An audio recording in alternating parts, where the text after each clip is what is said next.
Patrimoine et culture du judaïsme, une émission présentée par Emmanuel Attias. Chers auditeurs, bonjour. À l'occasion des journées du Tanar qui doivent se tenir le week-end prochain à Strasbourg, nous avons décidé de convier au micro de PCJ l'un des organisateurs pour nous parler de l'événement à venir et nous faire découvrir par la même occasion un livre magistral du Rav Amnon Bazak dont la venue en France est un véritable événement. Bonjour Nissim Bellassen. Bonjour Emmanuel, merci de l'invitation. Alors nous sommes très heureux de vous recevoir sur RJM. Je vais, si vous le permettez, vous présenter un peu pour les auditeurs de la radio. Diplômé de l'école HEC, vous travaillez comme contrôleur financier dans une société de conseil en ingénierie et vous êtes un passionné d'études religieuses. Hébraïsant et fin lettré, vous êtes l'auteur d'un livre de commentaires sur la Torah, publié au printemps 2021 aux éditions Lishma, connu sous le nom de Puzzle biblique. Je le montre aux auditeurs. Alors en 2021 toujours, vous avez remporté le concours biblique pour adultes en France. Il se déroulait cette année-là, rappelons-le, à Marseille, d'où nous émettons présentement. Et surtout, vous avez été l'année dernière le coordinateur d'une traduction en langue française du livre à succès du rabbin israélien Amnon Bazak, intitulé Jusqu'à ce jour, déjà disponible en hébreu et en anglais depuis 2020. J'en profite à cet égard pour signaler aux auditeurs que les références bibliographiques des différents ouvrages cités pourront dès aujourd'hui être retrouvées sous le podcast de l'émission sur la chaîne YouTube Patrimoine et culture du judaïsme. Alors Nissim Bellassen, on compte maintenant sur vous pour nous présenter ces fameuses journées du Tanar dont vous êtes l'un des initiateurs dans sa version francophone avec le Rav Ariel Rébibeux de Strasbourg. En quoi consistent exactement ces rencontres culturelles? Combien de temps vont-elles durer et surtout que va-t-on pouvoir y découvrir?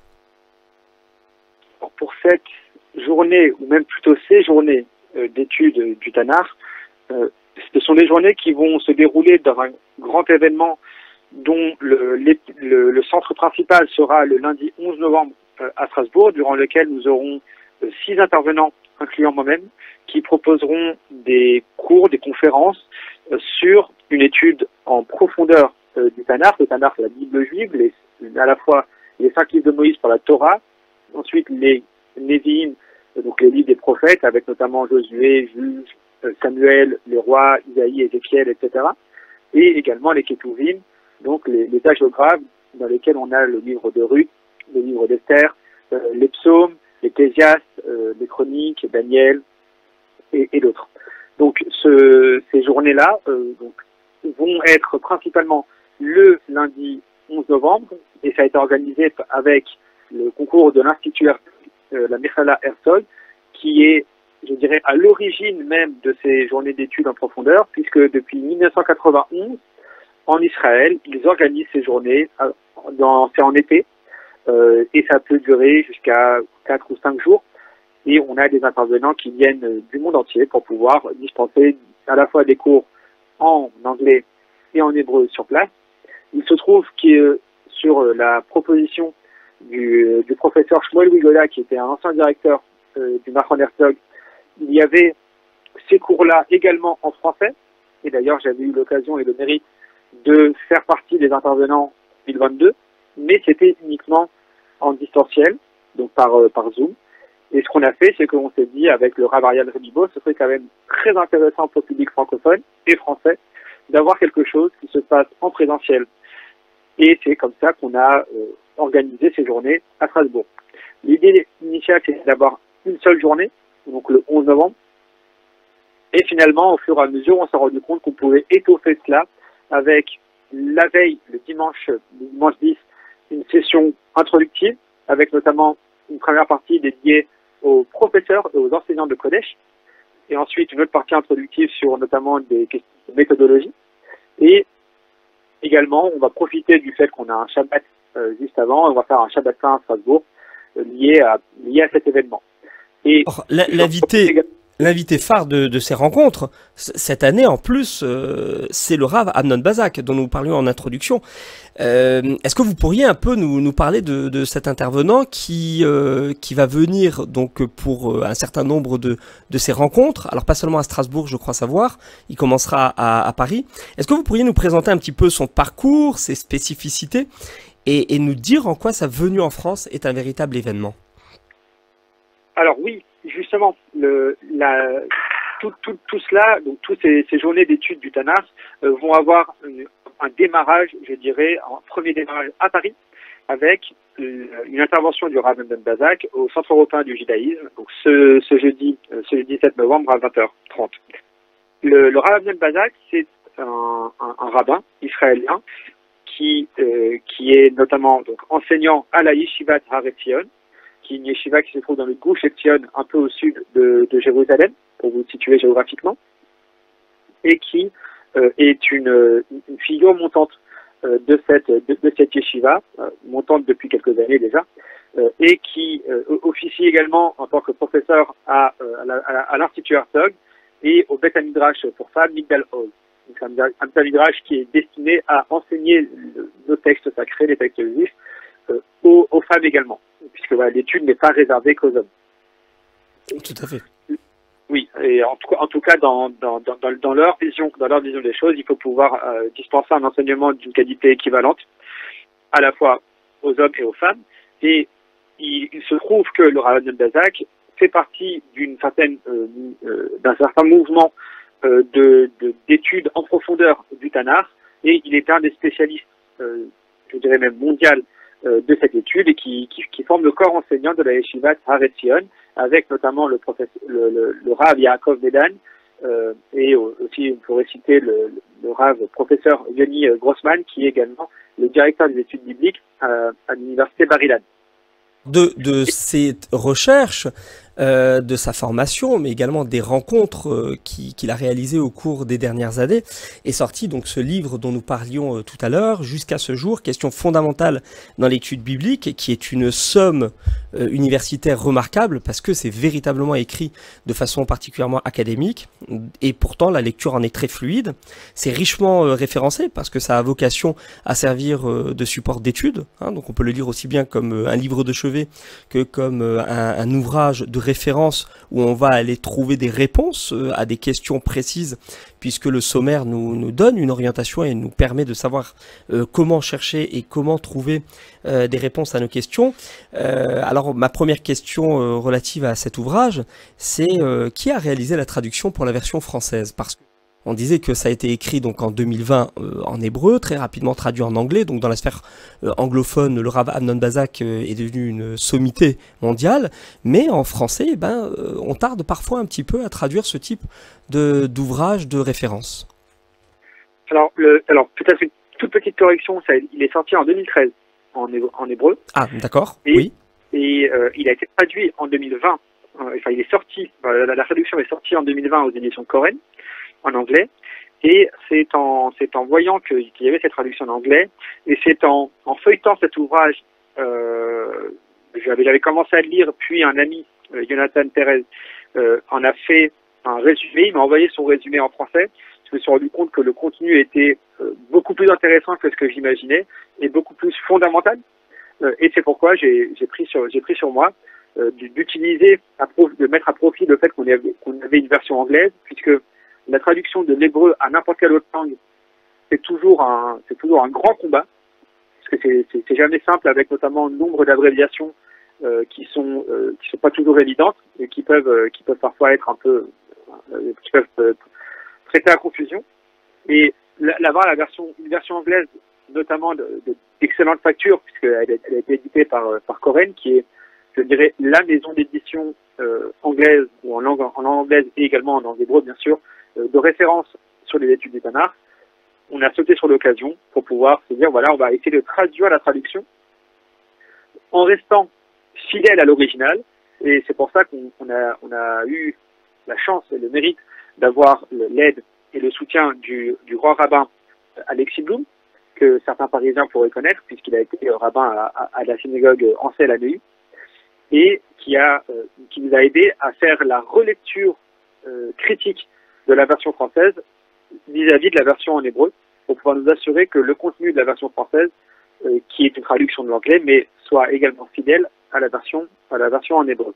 Et pour cela, pour pouvoir faire cette traduction de l'anglais vers le français, je me suis entouré d'une équipe, à la fois une équipe de relecteurs, qui n'étaient pas forcément des professionnels de la relecture, mais qui étaient tous des passionnés, et qui avaient des profils très différents. On a un historien, on a plusieurs ingénieurs aussi, dont moi-même.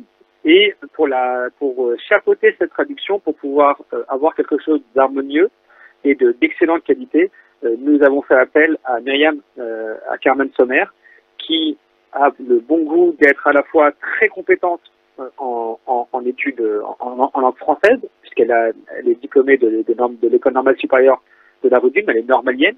Elle a également été majeure à l'agrégation d'anglais. Et également, parmi ses autres nombreuses qualités, elle a aussi une énorme compétence dans l'étude, puisqu'elle a été formée à la Yeshivat Maharat. Elle est vraiment très versée dans l'étude de nos textes. Et donc pour moi, c'était vraiment le trio gagnant. Et je me suis dit, c'est vraiment la meilleure personne pour traduire cet ouvrage. Et donc c'est comme ça que ça s'est fait de façon assez naturelle. Mais d'ailleurs, ça se ressent, hein, lorsque on a la lecture de cet ouvrage, on voit effectivement la qualité d'exception à la fois et de la traduction et de la réalisation, de la mise en page. On sent qu'il y a une volonté justement de maintenir et cette approche scientifique de la littérature rabbinique et cette exigence académique qui avait été voulue par l'auteur en langue hébraïque. Alors justement, on va rentrer un petit peu dans le vif du sujet, dans les questions qui sont abordées à l'intérieur de cette somme universitaire, notamment d'emblée, le Rav Amnon Bazak s'attaque aux problèmes de datation qui surgissent souvent lorsqu'on étudie la Torah. C'est-à-dire que y a des versets qui semblent avoir été écrits de manière postérieure, par exemple, à la mort de Moïse, et donc ça interroge, on se dit, mais comment le prophète a-t-il pu parler de ce qui survient après son trépas, mais également certains problèmes de datation, notamment dans la Genèse, avec la mise en place tantôt de la végétation, des premiers animaux et de l'humanité, qui ne correspondent pas toujours à une lecture linéaire, chronologique, telle qu'on pourrait la concevoir. Et donc il s'attaque à cela, on voit qu'il n'a pas de tabou. Est-ce que vous pourriez nous en toucher un mot? Oui, je pense que c'est vraiment l'une des caractéristiques et des spécificités de ce livre, c'est d'arriver à attaquer aux questions sans détour, sans se dire bon voilà, on va essayer de proposer une réponse qui serait un peu déviante, je dirais, de la question et d'y aller de façon détournée. Non, déjà la première chose qu'il fait et qui est, je crois, salutaire, c'est d'accepter la question, c'est de dire voilà, on a une question, on a un problème. Et d'ailleurs, il va aller pour plusieurs des chapitres, il va aller très profondément dans le problème pour montrer qu'il y en a un, montrer que de toute façon, on ne peut pas le mettre de côté, on ne peut pas le passer sous silence, parce que le problème est manifeste. Après, ce qu'il va proposer, ce sont des réponses, et en premier lieu, et je crois que c'est vraiment quand on s'attaque à des questions de ce qu'on appelle, je dirais, la critique biblique, donc la critique littéraire et universitaire du texte, à la fois de la Torah, mais aussi des autres livres du Tanakh, donc de la Bible juive, il va montrer que une écrasante majorité, si c'est presque la totalité des questions qui sont posées par la recherche universitaire, sont des questions qui ont été posées, qui ont été abordées par les sages du Talmud et par les commentateurs ultérieurs. Je pense notamment à Ibn Ezra, je pense notamment à Ramban, à Abrabanel, au Géonim aussi, et également les Rav Yehuda et Chassid. Donc ce sont des différents commentateurs qui, tout au long donc des 2000 ans, voire plus de 2000 ans de commentaires du texte biblique, se sont confrontés à ces questions et ne les ont pas mises sous le tapis et ont proposé des réponses. Après, on peut ne pas être d'accord avec telle ou telle réponse, mais je pense qu'il y a une vraie vertu à montrer que la question a déjà été posée, pour la plupart, et deuxièmement, que des réponses ont été proposées.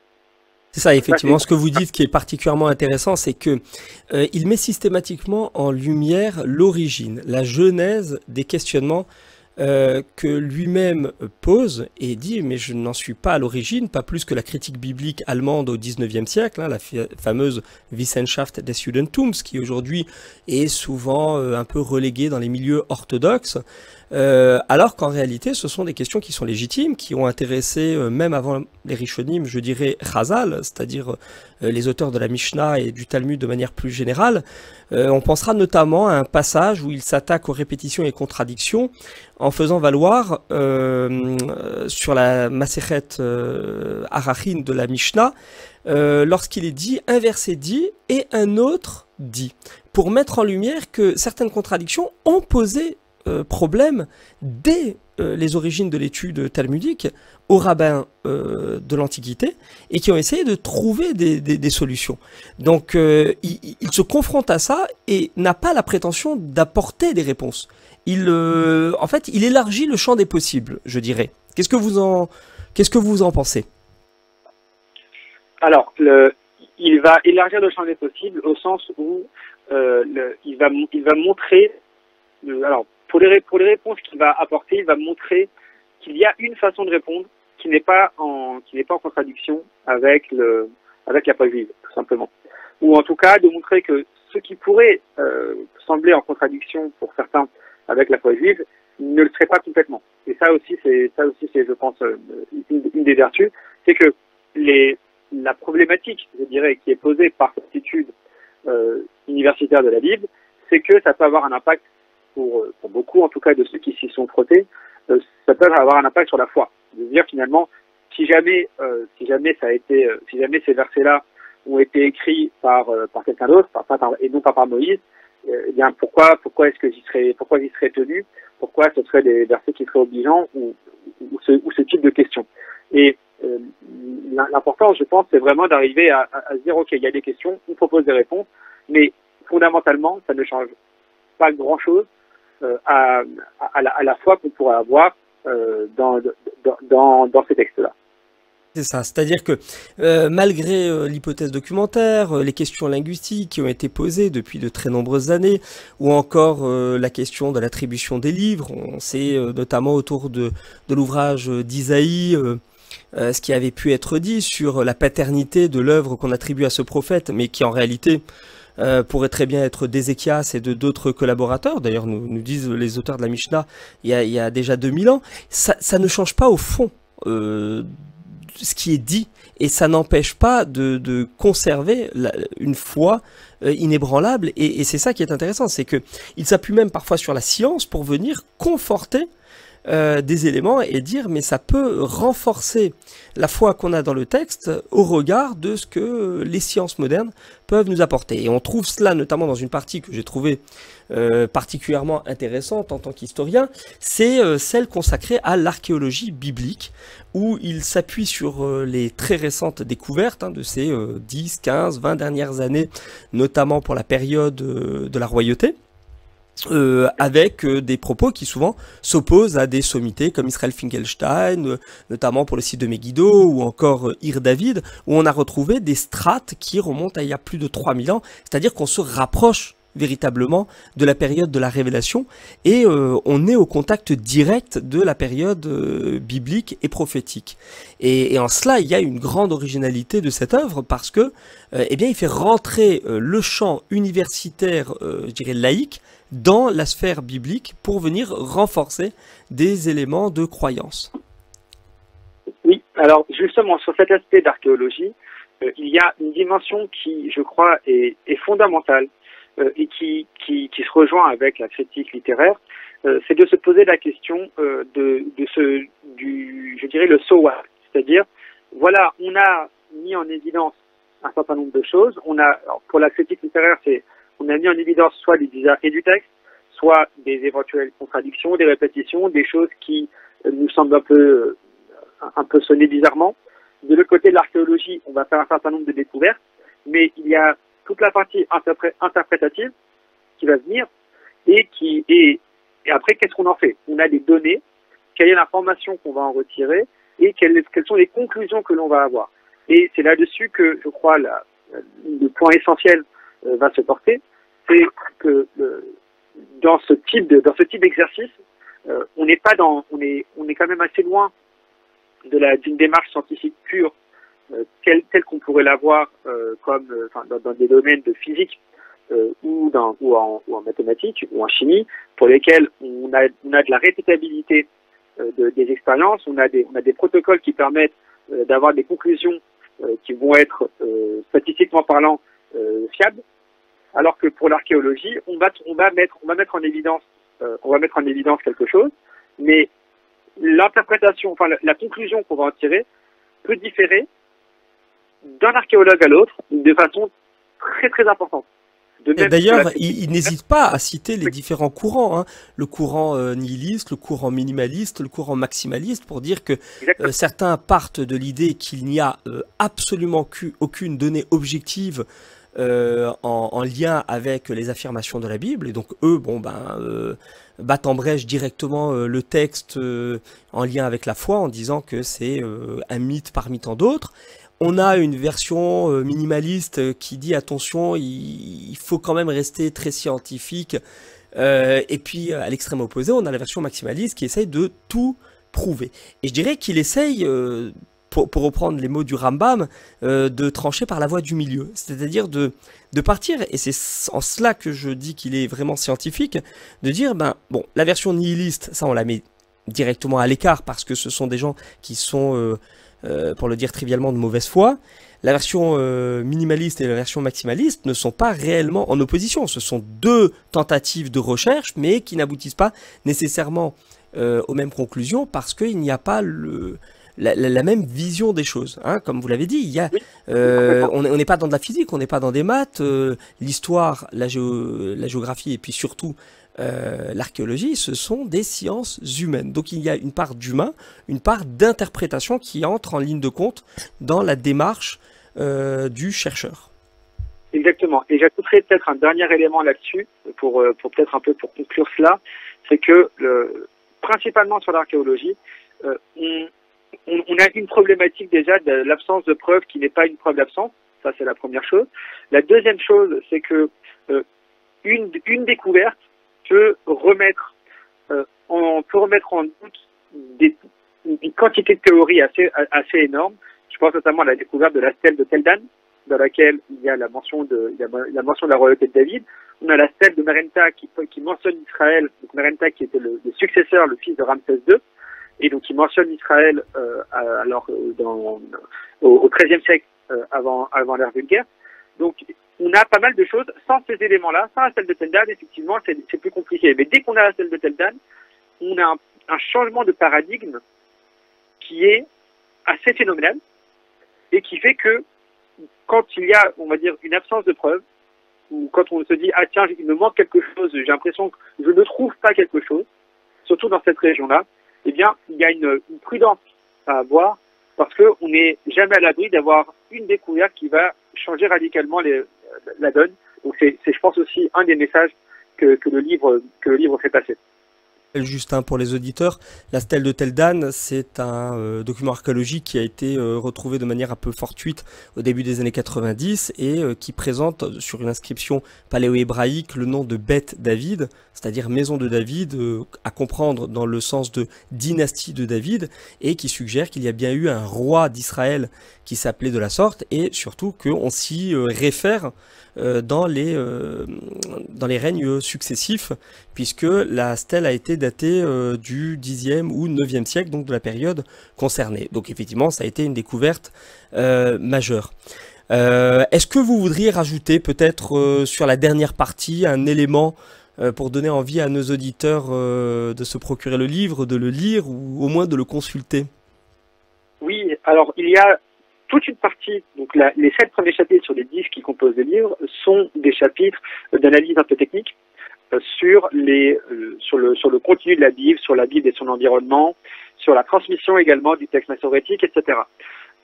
Il se trouve, et je pense que c'est l'une des vertus de ce livre, c'est d'avoir 3 derniers chapitres qui ne parlent pas directement de la technicité de la Bible, mais également de ce qu'il y a autour. Je pense notamment donc, au chapitre 8 et chapitre 9 qui abordent le sujet du Midrash Halacha, Midrash Agada, de définir ce que c'est que le Midrash Halacha, le Midrash Agada, et de savoir quelle est une conduite à tenir logique et cohérente que l'on peut avoir au regard du Midrash Halakha et du Midrash Agada. Et je pense que ce sont des éléments qui sont importants, puisque le Midrash Halakha et Agada, ce sont pour beaucoup soit des enseignements talmudiques, soit des récits qui ne sont pas contenus, en tout cas pas directement contenus dans le livre biblique, et pour lesquels on a très souvent la tendance à les confondre avec le contenu du texte. Et le Rav Bazak débroussaille beaucoup les choses, et je trouve que c'est assez salutaire. Et en dernier lieu, il y a un dernier chapitre qui traite des fautes des personnages bibliques, on va dire des grands personnages bibliques tels que Ruben, l'aîné de Jacob, ou David, ou même Abraham et Sarah, de savoir est-ce qu'ils auraient fauté, et si oui, dans quelle mesure, sachant que dans une certaine orthodoxie, il y a souvent des rabbins qui vont nous dire « Ah non, on ne peut jamais dire que telle personne a fauté », parce que ce sont des personnes qui étaient d'une dimension tellement importante qu'il ne serait pas envisageable qu'ils auraient fauté. Dès lors, quand le texte dit qu'une personne a fait une faute, eh bien, il faut le comprendre d'une autre façon. Et lui vient, et il n'est pas le seul, bien sûr, et il montre, commentateur à l'appui et prédécesseur à l'appui, que, premièrement, cette avis n'est pas nécessairement majoritaire, et deuxièmement, que, finalement, en prenant toutes les précautions que l'on peut, il n'y a pas tant de problématique que cela à se dire que, finalement, tel personnage biblique qui est présenté comme un être humain, et pas comme un ange, eh bien, peut avoir fauté, peut avoir eu un comportement problématique, même au regard de la culture de l'époque, et ce qui nous permet à nous d'en tirer des enseignements. Et donc, il faut avoir des enseignements à la fois des bons comportements des personnes, et également des mauvais comportements en se disant finalement, voilà ce qu'il ne faut pas faire. Et ou alors voilà comment il faut se comporter d'un point de vue rédemption. C'est tout à fait passionnant, Nissim. On pourrait en parler des heures et vraiment j'invite réellement nos auditeurs à découvrir ce livre majeur et à assister donc à ces journées du Tanakh organisées à Paris et Strasbourg dans les jours à venir. On vous remercie. On rappelle que vous êtes l'auteur d'un ouvrage paru il y a 4 ans intitulé Puzzle biblique commentaire sur le Pentateuque et qui avait été préfacé par le grand rabbin de France Chaim Korsia. Nissim El Hassan, on espère avoir l'occasion de vous réinviter dans une émission ultérieure. On vous remercie d'ores et déjà pour votre intervention du jour et on vous dit à très bientôt. Et on rappelle aux auditeurs qu'ils pourront retrouver donc le podcast et les références bibliographiques liées à cette émission très prochainement sur la page Patrimoine et culture du judaïsme sur YouTube. À très bientôt. Au revoir. Au revoir Emmanuel. Patrimoine et culture du judaïsme, une émission présentée par Emmanuel Attias.